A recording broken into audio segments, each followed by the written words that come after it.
15 steps how to fix the anxious avoidant relationship cycle with the pyramid method. So imagine a pyramid in front of you. At the bottom, you have like 5 rocks. These are the patterns you have to stop doing if you want to fix the relationship dynamic. Then there's 4 layers, 3 layers, 2, and then there's 1 that holds everything together, that creates the connection in the relationship. The layers at the bottom are the things you really have to avoid doing, and the layers on top are the things you want to start doing if you want to fix the cycle and if you want to create a healthier relationship with your avoidant partner.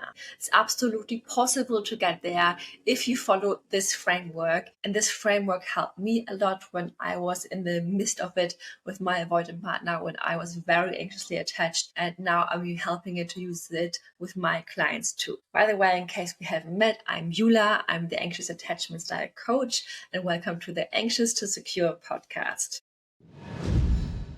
So I've been in a relationship with my avoidant partner for about 5 years now, and we have started living in a London flat share for a few years, and we've been triggering each other like non-stop. Of course, we've been living in a room. I think every relationship would have been going through ups and downs, especially during the pandemic. However, it was especially hard for us because I think everyone who is anxious attached and who has an avoidant attached partner kind of knows how it can feel like.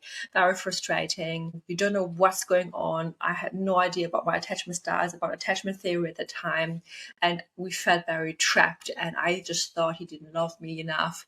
If he would just love me, he would step it up and he would stop doing all of these things, and I bet he thought the same about me. Over months, I figured out more and more things that really worked for us, and now I figured the same things out in my clients, and there are certain building blocks that either make or break this anxious avoidance cycle, and I want to share this in this framework today.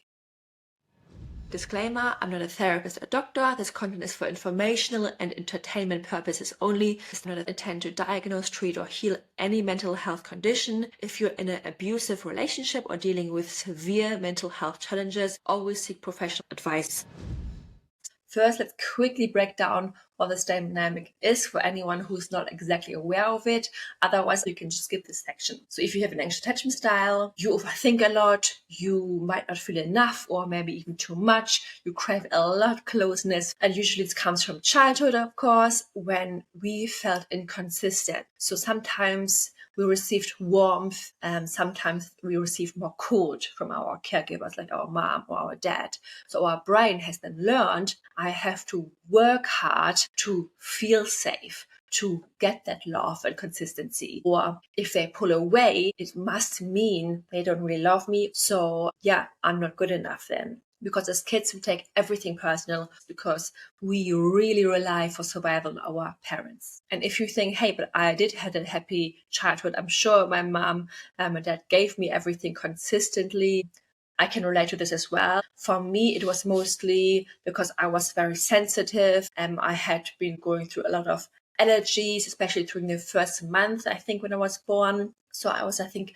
in and out of hospital and visiting doctors, and that can be also triggering an abandonment fear and a not enoughness wound in you as a baby, because if you either separated very little or when you were going through health scares when you were small, your brain can't realize, hey, you know what? Your parents are trying their best to take care of you. You just think there's something wrong, and why don't they make you feel better? And if you're hypersensitive, everything is a threat for you. So you're even more scared of everything. And the world just seems very scary for you. And yeah, that could also create an anxious attachment style. So let's talk about the avoidant attachment style a little bit to understand your partner more. So your partner might have grown up with love that was more distant, not as dramatic, but more emotionally shut down. For example, they have maybe more learned that I can't rely on anyone, not on my parents. So now I grew up knowing I can't rely on friends, on romantic relationships. If I get close to people, that feels very risky and very scary.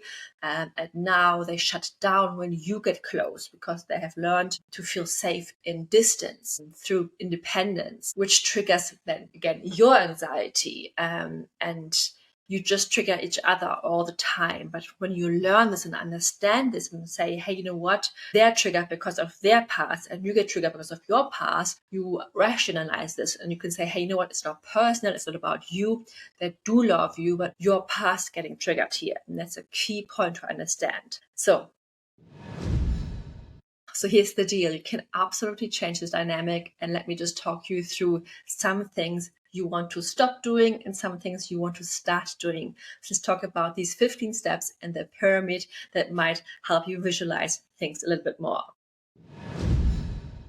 So here are the 5 things you want to absolutely avoid doing. So one is believing you can't change. Ask yourself, do you think this is just who I am and that nothing can help? For example, you might think that you have been always anxious and never been easygoing or laid back kind of type and the person who trusts their partner. So for you, it might be impossible to imagine becoming secure or to be with a partner who reassures you daily and validates you and is there for you in good and bad times and who's calm and supports you in everything you need. If trauma can change you, good experiences can change you too. This is what we call neuroplasticity. So if you believe you're broken, you will stop trying. Number two, thinking that love means anxiety or chasing. So ask yourself, if you feel more in love when they pull away and want them harder, but are bored or unsure when they shower you with love and compliments and maybe poetry or gifts, and you feel cringy when they are very sweet, then this might be more a sign that you're more chasing the drama. And this won't really help you in creating a healthy relationship because this keeps you addicted to uncertainty. You're chasing relief and not a real connection. Number 3, that will not fix your anxious avoidant relationship cycle and will keep you in this addictive loop is you are outsourcing your emotional safety. So ask yourself, do I expect my partner to regulate my emotions or make me feel whole, reassured, or valued? So do you Google if your partner's response time is normal? Hint, hint, there's no normal, by the way. There's just a right for you. And if your partner is not showing up consistently for you, you either express yourself, you express your need, or you're able to walk away if you don't get your need met. But trying to change them and how they show up for you only fuels your anxiety. And this is not the solution. This creates dependency and more fuels your abandonment issues, and it creates pressure and also resentment, and you lose the power.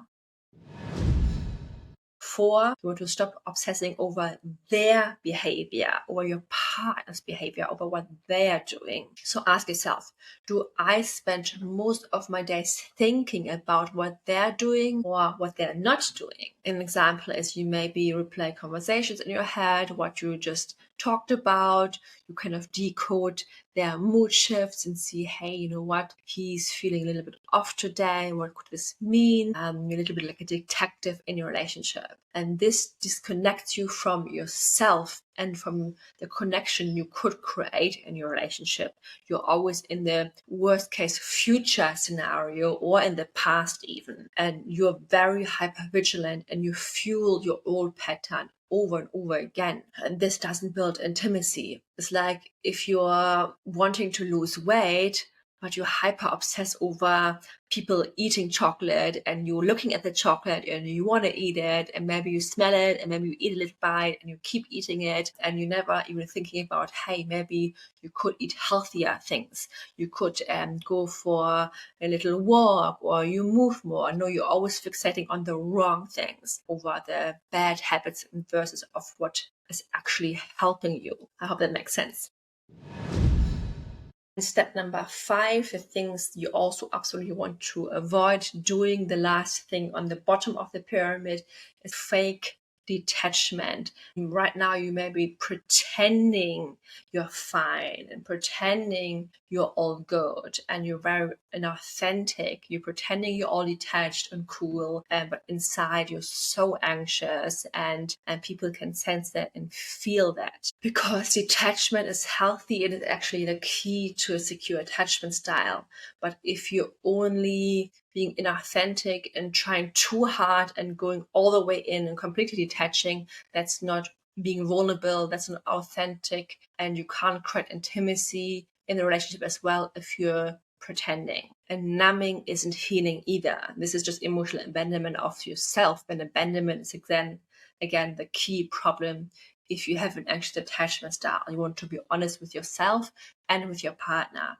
When I was in my anxious avoidant relationship dynamic, at the beginning, I actually had doubts about my relationship. And the moment I was able to share this with my partner, everything changed, because he had doubts as well, but mostly because I had doubts and he felt my doubts so much. He knew I was always in my head, but I never expressed this. In the moment I expressed everything, I was honest with him, everything was so much easier. Like the trust level increased for both of us. Everything suddenly started changing. So I thought I can now talk to him about everything, and he felt the same.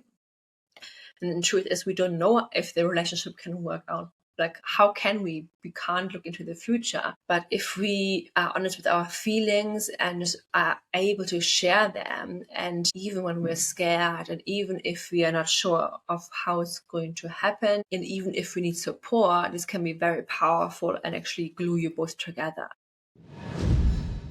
Now we're stepping up into the second row of the pyramid, the 4 things you'll also don't want to do if you want to fix the anxious avoidant relationship dynamic. Step 1 is you are trying to be too perfect, but you're actually being very inauthentic. So ask yourself, do I walk on eggshells, people please, or maybe trying to fix everything? For example, you cancel plans, you don't express your needs and stay quiet and trying to avoid triggering them. But your worth doesn't come from a performance or pretending. This just only breeds resentment in this connection. The second place in the second row of the pyramid of things you want to avoid if you want to fix the anxious avoidant dynamic is you're waiting for them to step it up first. So ask yourself, am I secretly hoping they'll change before I do anything? Do you maybe secretly hope the right partner would just know what to do, could read your mind maybe, and by hoping, waiting, praying, things will change automatically? Either he will change, they will change, or the relationship will change. Maybe even tag them on social media and hope they will do the same thing as the partner or the guy did in that post. But this is bad because you give away all your power. You're just keeping yourself stuck, and hoping and praying won't change anything. It's a very passive move, and it creates resentment, and you won't get to your goals faster by just waiting for them to change, because this is your life. If you want to be a main character in your life, you want to create actions. And the third step is here, you're only learning what to say or how to communicate. You're hyper fixing on the communication part, but this is not the answer either here. Ask yourself, do I focus more on scripts and wording than on feeling safe from within? Obsessively rewriting text, watching reels on the right things, what to say to an avoidant partner. Let me tell you, words don't work if your nervous system is activated. Safety comes first, then communication. There's a reason why communication is one of the last things I always teach my clients. And fourth, the last step in the second row of the pyramid is using manipulative self-protective methods. So ask yourself, do I test, punish, or guilt trip them to feel more in control, even if I might not be even aware of it fully? Maybe you're threatening them to walk away. You are always hinting of a divorce, just because you're secretly hoping they will finally realize what they have about you and finally say, you know what, I want to stay, I love you forever. But this doesn't help, this doesn't work. Threats is not something that helps you feel safe or your partner. So now that we talked about all of the things that you have to avoid that really fuel the anxious avoidance cycle, now let's talk about actual tools and things you want to shift and focus if you want to fix the dynamic. So this is the third row of the pyramid, and these will really help you in shifting this dynamic. So let's talk about these 3 building blocks you really want to start doing. Number 1 is spending time with secure people. This is a very underestimated point. But ask yourself, do I often or consistently spend time around people who feel emotionally safe, who are secure? You'll need to not only know what security feels like, but also want to create a new comfort zone. Plus, this is co-regulation. Co-regulation teaches your nervous system what calm feels like, what security feels like. So you learn through osmosis.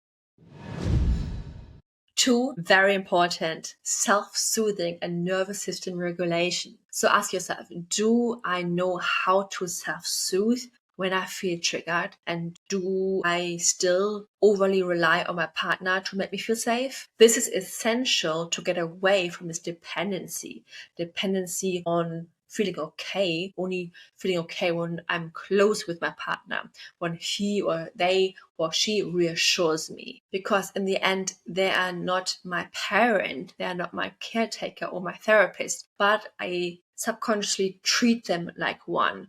Because we think now our partner fulfills our needs that we didn't know how to fulfill ourselves, like emotional safety, closeness. These are all things that we didn't fully get met as a child. And subconsciously, we're hoping our partner meets these now. But it's not their job. Abandonment might feel super scary if your partner leaves you, but it's completely normal if people, leave and it's just a new chapter starting. And you can totally retrain your nervous system for new responses to feel safe within your body.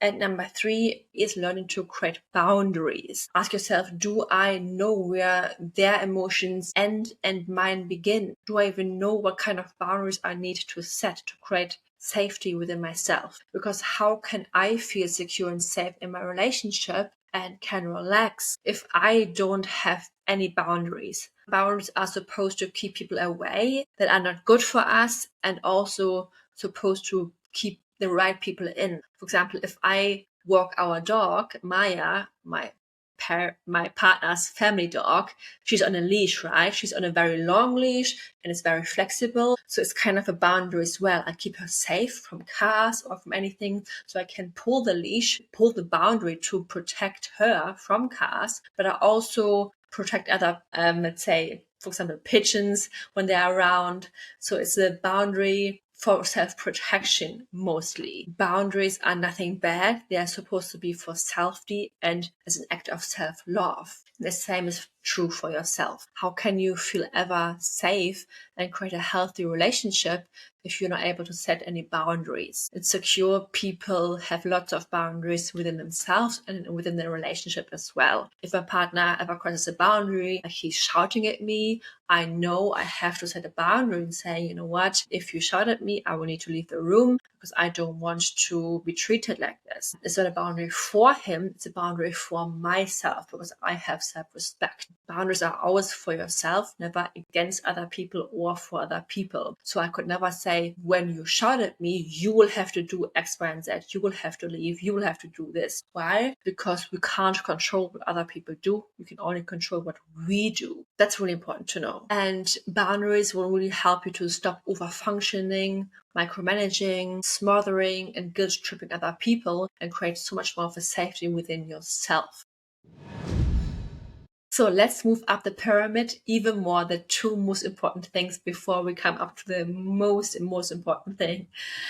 Before that, if you want to go deeper with me and actually heal some of your triggers, I've got 2 mini courses. The Stop Your Text Anxiety course, which is called How to Stop Obsessing Over Text in 21 Days or Less. Or I have another mini course, which is called How to Stop Overthinking Your Relationship with an Avoidant Attached Partner in 4 Steps. So you can check them out in the attachment library below. By the way, I also offer one-on-one coaching if you really want to heal your anxious attachment style for good. There are 2 versions, the 4-month program and the 8-month program, which is bi-weekly coaching calls, plus lots of action steps and worksheets and guide between the coaching calls, you really can apply what we learned during the coaching call. It's extremely powerful. However, if you are not ready for this big investment yet or for this step, there's also the more flexible, less commitment type of offer, the text and talk program, which might be perfect for you. There we message back and forth or leave each other voice notes via WhatsApp or Telegram. There are also two options. There's the offer to message back and forth twice a week. At least you can message me as often as you want, but I will get back to you twice a week. So try 2 replies. And there's the unlimited chat option. So during office hours, I will give you as much feedback and replies back to you. And both includes worksheets, frameworks, step-by-step guides. I drop everything into the Google Drive folder to give you as much support as you like. They are both great for either working on like monthly goals, because it's a monthly subscription you can call and cancel anytime beforehand, or to just work on daily and weekly challenges that just come up with your relationship, or if you want to work on your anxious attachment style. By the way, there's also a 7-day free trial option, because during the first few days, we're going to sign the coaching contract and make sure everything is signed. So just in case you should change your mind during those days, you can cancel to make sure you don't really test out this offer, get as much as support as you want. But it's, an amazing offer for anyone who doesn't want to fully commit and heal the anxious attachment style, or just simply want more intense support during the weeks. It's really amazing. So if you're interested in coaching or the text and talk, I highly recommend booking a call with me, a free call, to actually make sure you're the right fit. Because first of all, I only take a few clients a month, because I want to ensure I give it my all and I give them my full attention. So if you're really interested in serious, jump on a call with me. So let's continue.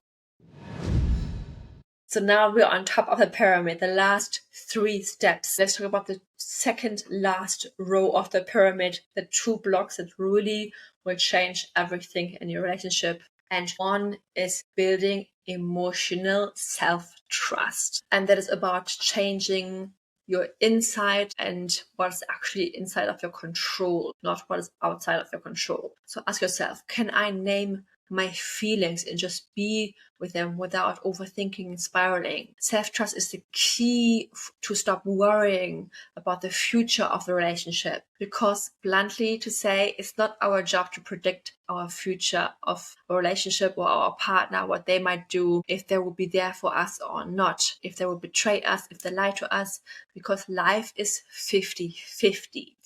There will be good things and there will be bad things. The most important thing is, however, how we will respond to the bad things and the good things. Will we be there for us if bad things are happening? Or will we shame ourselves? Are we going to tell ourselves we should have known better? Or will you tell yourself it's going to be okay? Are you going to validate yourself?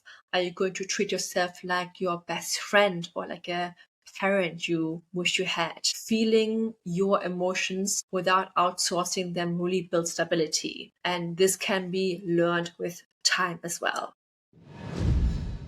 And the second thing in this row, and the second last row, is, drum rolls, rewiring conditional beliefs. So ask yourself this: do I believe I'm only safe or loved or valuable if they act in a very certain specific way? Let me give you some micro examples. If they don't text you back quickly enough, it must mean I'm not important enough. If they're not super affectionate, it must mean then I am not lovable. Do you think if they need more space and hang out a lot on their phone maybe, or prioritize their friends or family, do you think this means there's something wrong with you? So these beliefs are your invisible rule books. It's like a guidebook. When you live by them, you'll always feel on edge. You're always hypervigilant. Like love is something you have to earn and chase or perform, and you will always make it something you mean about your worth and your enoughness. These beliefs were learned through trauma and past relationships and through your upbringing, through your childhood. And they were literally created when you were tiny, when you were younger, and you took everything personal. And most of them are not true. To 99% of them, they are not true. They're limiting beliefs. They will limit your life and create anxiety. But if emotional pain is wired, you can create emotional safety from within, not from outside. You get to shift to love isn't withdrawn just because they're quiet, to I can be chosen even when they're busy, or space doesn't mean rejection, it means safety for both of us. It isn't about blindly thinking positive things or just telling yourself sky high affirmations all the time. It's about choosing beliefs that feel safer and true and even believable more and more, truer to your anxious voice in your head, and actually finding beliefs that are based on facts and evidence. So now we are on the top of the pyramid, the last final brick that holds everything together. And if you change this one thing, everything will change in a relationship, not just with your romantic partner, with your friends, with your colleagues, with your family members, everything. And the thing is, you might hate me for this, but this is the thing that is kind of obvious, but maybe not. And that is becoming secure within yourself. It is healing your anxious attachment style. It's rewiring your identity from anxious to secure. It's becoming securely attached, not for your partner, not to fix your anxious avoidant relationship, but actually to, you do this for yourself because you know all of the benefits. And everything else is just a bonus. It's a top on. It's just a ripple effect that it will create. You will boost your self-esteem, you will create more independence, and you will become lighter and regulated and grounded, and everything else is just like the cherry on top. So ask yourself, do I see myself as someone who is worthy of love, even when it feels uncertain? Everything changes when you shift this. You stop reacting from fear, you become grounded, open, and very empowered.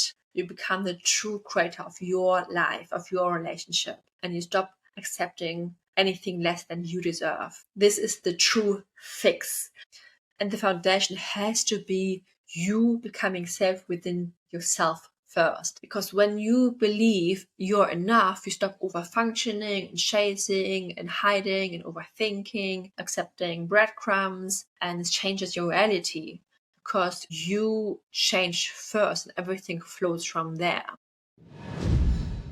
And I know maybe what you're thinking. You may be thinking, can this really work with my avoidant attached partner if they don't take action? So here's the truth. 99% of my cases, it creates a shift. It creates a ripple effect. So I always say, if your partner truly loves you, it will impact them as well.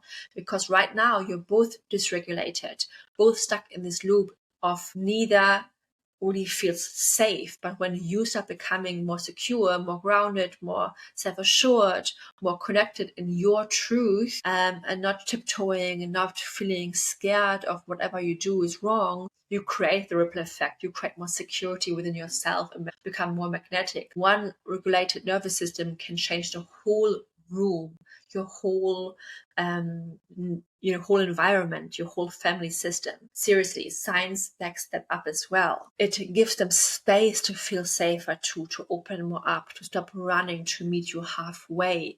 And if they truly not into you or unable to meet you, even when you're not chasing, you'll have your answer. And by that time, you don't want to stay anymore. It becomes so easily to walk away and you're not feeling anxious about the thought anymore. Yes, you might be able to grieve that part of the future you never have, but you know by that time you're worth it to find someone else, and you know it's possible. By that time, you will be in a place where you're no longer scared to walk away. You will have the bravery, the boundaries, and the self-worth to say, this isn't love, and I'm done, and I mean it, and I know there's so many amazing things out there for me. Like I said earlier, boundaries are one of the last final steps, and you'll be able to take them much more with ease if you have created more security within yourselves.